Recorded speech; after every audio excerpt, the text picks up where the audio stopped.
Hi there everyone, and welcome to another Facebook Live from Enterprising Barnsley. Today we're having a chat and a catch up with Joada Allen, who is the current president of Barnsley Rotherham Chamber of Commerce. So I'll start off. I'm not going to explain too much because that's kind of why we've got you here. Do you want to tell us a bit about yourself, Joada, and what you're up to at the moment?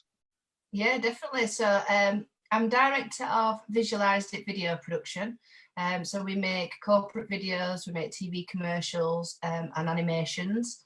I'm also the president of Barnsley Rotherham Chamber of Commerce, which is it's crazy. To be honest, it's absolutely crazy and a privilege. So I represent all our members and our board and our rep council on behalf of Barnsley and Rotherham, and basically represent the business community locally. So there's a lot going on. It wasn't something, I was on the board for a while, it wasn't something that I'd planned, oh, I'm going to be president. It was a kind of set of circumstances, and I was voted in, and I was shocked, but I absolutely love it. And to be honest, it was perfect timing for me on a personal level. And I think with the situation that we found ourselves in, I think it might have been perfect timing. I think sometimes the universe just works for you. Yeah, it has a strange way of steering things in the right direction at the right time, doesn't it? Yeah. So what's your sort of day-to-day role as president look like, and how are you managing to integrate that into your day-to-day stuff with running the business and being a director as well? Okay, well, as far as Instagram and Facebook, it just looks all really smooth, you know, like the swan on the top of the water. But the crazy peddling that is going on underneath is it's not pretty. So yeah, on my average day, so for example, today I've already been on conference calls with the chamber. So we're looking at, obviously the chamber is a business, but we're looking at what members are feeding back to us. I'm speaking to the leaders of councils. I'm speaking with people like Dan Jarvis from Sheffield City region, and we're feeding back what members are saying. So we've got members that are saying that they're struggling with the loan schemes, and that they've got they're asking for really complex cash flows, and how long's the furlough scheme going to last, and what do businesses do? So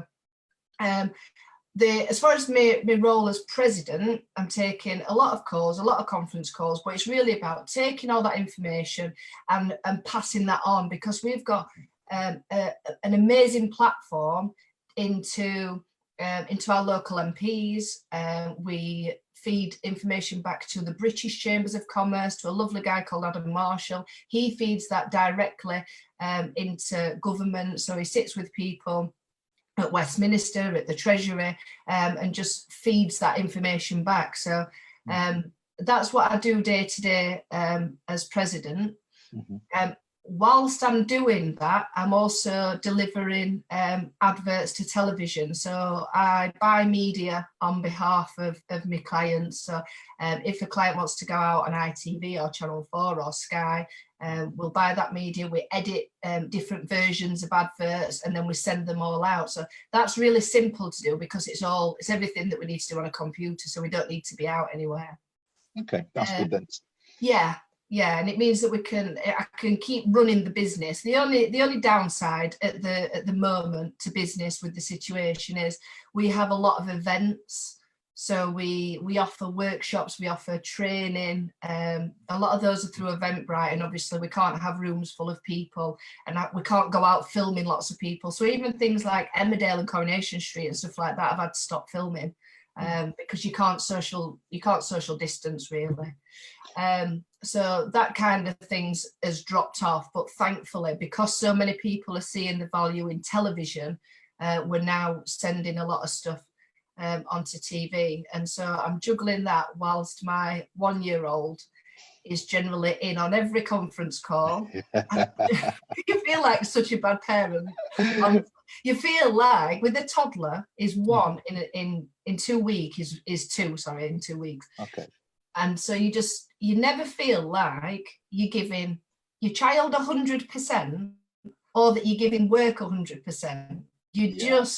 you're just juggling, trying to do the best that you can, and I'm thankful that I'm not homeschooling as well. Yeah, I've got some friends who are doing that at the moment. They are finding that exceedingly difficult. Yeah, it does look hard work, that. So yeah, rather than me, to be honest with you. So obviously you're exceedingly busy on that side of things. So you've run your business. You've been running that for about what, 8 years now? Would you say? It's will be 7 in August. 7. Okay, 7 Yeah. years. And how did you get into setting your own business up in video production, things like that? What was the kind of background, and was there a certain moment you kind of went, right, I'm going to do this on my own now? And was there a particular reason behind that? Yeah, there was a couple of moments actually. So I'd always worked in and out of production companies, but I was freelance crew basically. So I started out on doing work experience and things at production companies, and asking for work for free, because I knew I wanted to work in the media industry, and I wanted to make I wanted to be in production. But it's not an industry that you can just go and do a qualification and then just get a job in. You've kind of got to earn your stripes.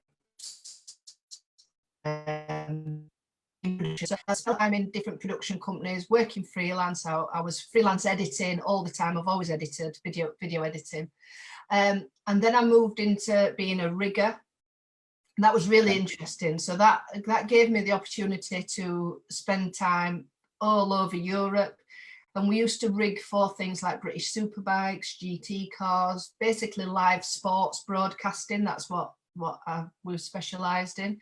And sorry, when you say a rigger, is that actually physically putting the equipment up at the chute and things? Or, yeah. It was basically, when I was doing that, we're talking probably 2005, 2004, 2005. I started doing that. I was travelling around in what looked like Arctic lorries, but the broadcast trucks, so they open up. And it was me and 44 blokes. Yeah. It was really fun. Okay. Yeah. They had me driving these lorries sometimes, because for all sorts of reasons, they had me doing all sorts. We basically used to arrive to maybe GT cars or superbikes 2 or 3 days before the live event, and then we would lay all the cables. We would set up the broadcast truck so that once all the camera operators were out there filming, the live feed came into the broadcast truck and we could send it out. We were doing things like RF catching. I'll not bore you too much with it, but it was basically making sure that everything was set up so that all the action and all the glamour can come. Then when they leave, we de-rig, take it all down and set off home. So that was where production kind of started. And then I moved into things like corporate video, TV adverts. And again, that was all on a freelance basis. So it was great, but it meant that 1 month you had loads of money, and then you might not have any work for 2 or 3 months. So you felt very rich and then very poor. Yeah, that classic freelancer cycle of feast and famine, isn't it? Yes, yeah. It was definitely that. And around that time, I lost my dad to lung cancer, and I lived on my own with my dad. So it kind of put me in a position where I wasn't working for fun. I was working for necessity, because I was on my own then. I needed to look after myself. I'd got a house that I needed to run. And so I thought to myself, I need to even out this money situation. And so I started to take on hours at the local college, at Rotherham College. It was Rotherham College of Arts and Technology then. Okay. And so I used to teach production skills. So in my off seasons, I would be at the college delivering workshops to the media students, and then I would be out working freelance. And that kind of progressed until I was working full time at the college, and then just balancing my freelance stuff on a weekend. And there was a couple of moments I can remember sitting and editing something that I just thought was rubbish. I just thought I was spending hours on this piece, and I just thought, this is rubbish. And it was difficult because when you're a member of a crew, you're a small part of a very big machine. And I just thought I could do this so much better. And you felt a little bit powerless in that you were editing the final piece, but you had no say in how it was filmed, how the script was written, what it was about, the legal and ethical issues. And I wanted to have a bigger say in the whole thing. So I can remember having those kind of thoughts. And at the same time, when I was at the college, I can remember I needed something like, I'm sure it was some staplers. And I had to fill a form in to get a purchase order. And then I had to take this form and have it signed by somebody. And then they had to get it signed by somebody else. And by the time, and this person wasn't available and all the rest of it. And by the time I'd finished, it had taken me a week to have this form filled in. And I can remember thinking, oh my goodness, there's got to be an easier way so that I can just get on with what I'm doing. And I think those kind of moments coincided where I thought I could just do this myself. I could produce content myself and I could teach more. So I could deliver video production skills to people. And I could just get rid of all the bureaucracy. I could stop jumping through hoops. I could probably make a bit more money. I could be much more flexible with my time and I could have more control over my income. And bearing in mind, I'd also been made redundant twice and I had to apply for my own job. And each time I've been lucky enough to get my job, but it reminded me very early on that even employment isn't that secure. You're only secure for 30 days because you can be made redundant at any point. So that was the transition. That's when I thought I think I'm just going to have a crack at this on my own. So I stayed working full time because I didn't have any savings or any funds or any support. And then I started to build the brand and work out what it was I was going to do. I just filled a notebook of I just brain dumped every day into this notebook. And then I built myself a website on Wix. Then I realized that I hadn't actually got any videos that I'd produced because I'd been working on everybody else's stuff. I hadn't created from beginning to end any content that I had the royalties to. So then I put some messages out over social media and said, I want to do 2 corporate videos for free and I want to film 2 weddings for free, just to give me some content on my Wix website that I'd pulled together myself. And then it just went on from there. Right, brilliant. So obviously that was nearly 7 years ago now. How has the business evolved and changed over that time to where you are now then? Have you seen change in the industry and how have you kind of moved with those? Yeah, it's funny because my industry's not changed that much. You can see that people are using video more. There has been a big change in that now more people can do it themselves. So when I was originally in corporate video, we didn't work on a corporate video that was less than 10 grand. And when we were editing them, they were VHS tapes. So we had to VHS to VHS and like literally manually edit. So yeah. I mean, a lot's changed as far as technology is concerned. Yeah. But now, obviously, people want to make their own thing. So in starting out, it was all about making the company so that we filmed corporate videos for people and we filmed weddings, etc. But that we also taught people how to make videos, and we also looked after young people that were not successful in traditional education. So many of them were still attached to schools, but they were never there, or they weren't allowed on campus because of their behavioural issues. A lot of them were from different social situations, so they might be living with grandparents, or they've got real issues at home. And when I'm talking issues, I mean real issues with alcohol and drug abuse in parents and things like that. So it was a company that was just all about making stuff for other people and teaching other people how to make stuff, and teaching young people how they can kind of make their own things and get a qualification out of it as well. Okay. So the changes as far as the industries are concerned are now that we are now teaching people how to make films and corporate videos on the phones. And we've just launched our online course, so you can literally just click it, buy the course, download the videos, and it talks you through all the different types of videos to make, what the types of videos need to have in them, and what equipment to use, because people used to go out and spend £5 on equipment, and you don't need to do that now. There's so much that you can do just with your smartphones, that your small businesses, there's plenty that they can be doing for themselves at no additional cost. Yeah. And whereabouts can people find that course if they're interested in that, Joada? That's on our website. It's on the, if you go on to Visualised It, there's a training and consultancy page. You can click on there and the course is available. I just apologise because it's just me. There's nothing wrong with that at all. Just me talking at you. But you're the one with the information. That's what we need. So yeah. What we'll do as well, if people are interested in that, we'll put it in the comment section on the video as well, so they can click through to it as well. So we'll put that before the end of the video, not a problem. Yeah. So again, the work you did with the young people, that were quite hard to reach. I bet that was exceedingly rewarding. I mean, did you see that as a way to reach those kind of people, those young people who were struggling? Did they kind of click with the style you guys were delivering on those courses? Oh, massively, massively. It's, again, the difficulty is that you become a very small part of a very big machine again. So I would have young people saying to me, and in our groups, we would only put maximum 5 in a group, but they would see us 1 full day a week. So I've got a group of tutors as well. Some would see me.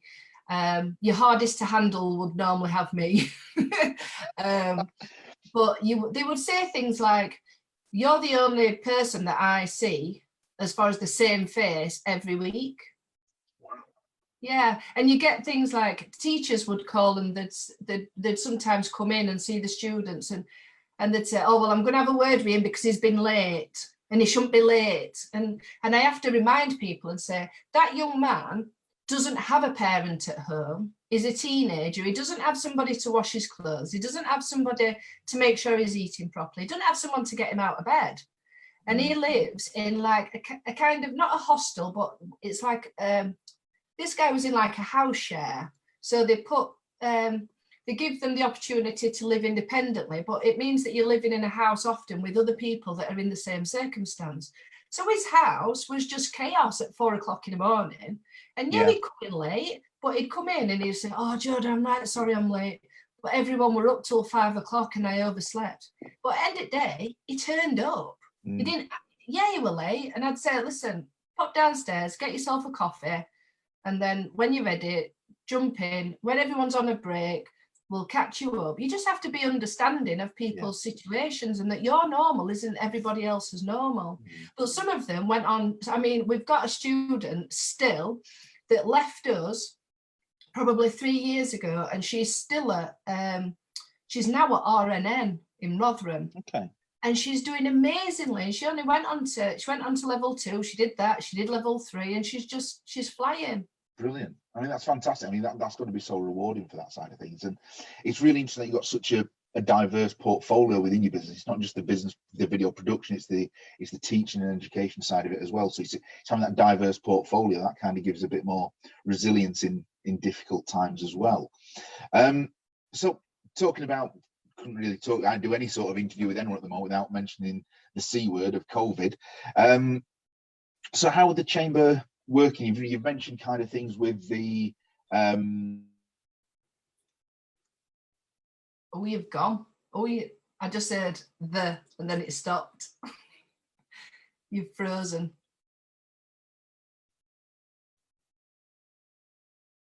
I don't know if it's frozen live, so I will just talk and tell you what's been going on as far as the chamber's concerned until your feed refreshes, if that's all right. Oh, you're back again. There we go. We're back. The joys of live broadcast. So yeah, I don't know how much of that question you caught, but basically, how's things? You mentioned about the fact that in the current situation, you're feeding back through central government and regional government from your members of the chamber. What sort of things are they saying to you? What are their frustrations at the moment? And is you know, how have you had any some companies have got success at the moment, other ones are obviously struggling. So what kind of things are you seeing from your members at the moment?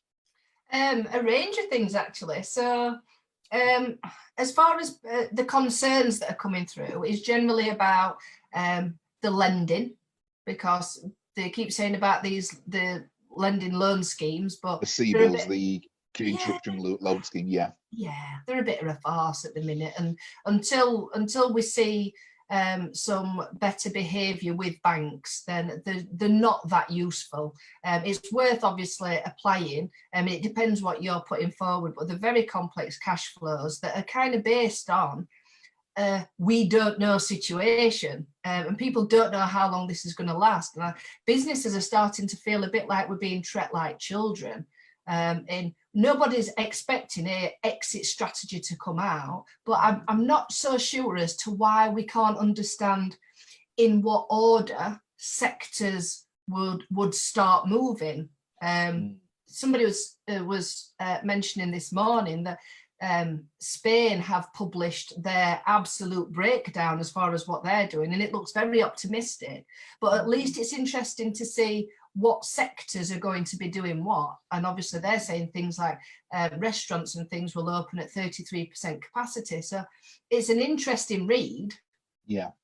But I think businesses are needing just something to plan for. You've got salons that are saying, Joada, we don't know whether we are going to be shut for a month, 6 months, or to the end of the year. Yeah. They don't, nobody's, it's just that that's what they're really struggling with. The same with furlough. Is furlough going to end in June?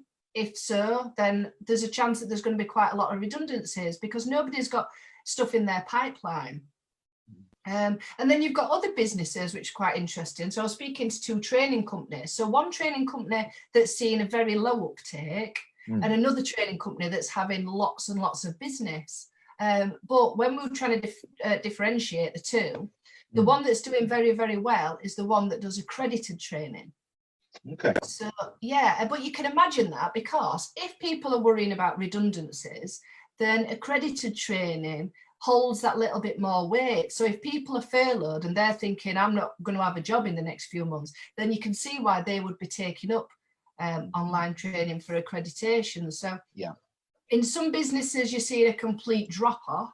Like, for example, if you've got a shop or you've got a salon, then you're just stuck.